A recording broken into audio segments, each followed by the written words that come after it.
গিরিশোনা, বেলা হয়ে গেছে বাবা, উঠো। মা আমি আসছি, আমি উঠে গেছি মা। তাড়াতাড়ি এসো, স্নানটা করিয়ে দেব। এই তো মা আমি এসে গেছি, আমাকে স্নানটা করিয়ে দাও। আজকে আমার গিরিশোনা একা একাই ঘুম থেকে উঠে গেছে, তাই না বাবু? মা এই গরমে শুয়ে থাকা যাচ্ছে না গো, ওই জন্যই তো তাড়াতাড়ি ঘুম থেকে উঠে স্নান করতে চলে এলাম।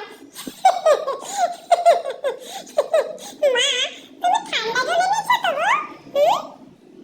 এই গরমে জলগুলো সব গরম হয়ে যাচ্ছে গো, স্নান করতে ভালোই লাগছে না তো। তোমরা জানো আমার মা আমাকে প্রতিদিন চন্দন দিয়ে স্নান করিয়ে দেয়, আমার খুব গরম লাগে গো, ওই জন্যই তো মা আমাকে চন্দন দিয়ে দেয়। গিরিশোনা, প্রিয় ভক্তরা জানতে চাইছে তুমি কোন জল দিয়ে স্নান করতে ভালোবাসো?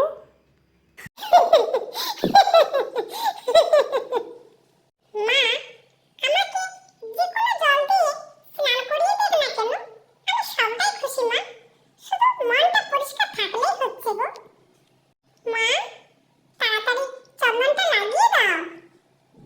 চন্দন লাগানো হয়ে গেছে বাবা, একটু ভালো করে মুছে তারপর তোমাকে জল দিয়ে দেব। যা গরম বাবারে বাবা, কিচ্ছু ভালো লাগছে না গো, শুধু মনে হচ্ছে জলই খাবো, আর কিছু খেতে ইচ্ছে করছে না। ফুচু, একদম দুষ্টুমি করবে না।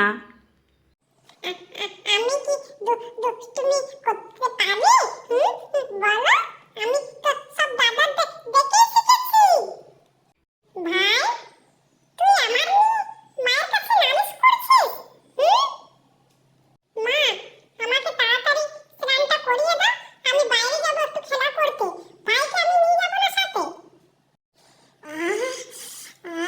কি আরাম লাগছে গো, মনে হচ্ছে শুধু স্নানই করবো।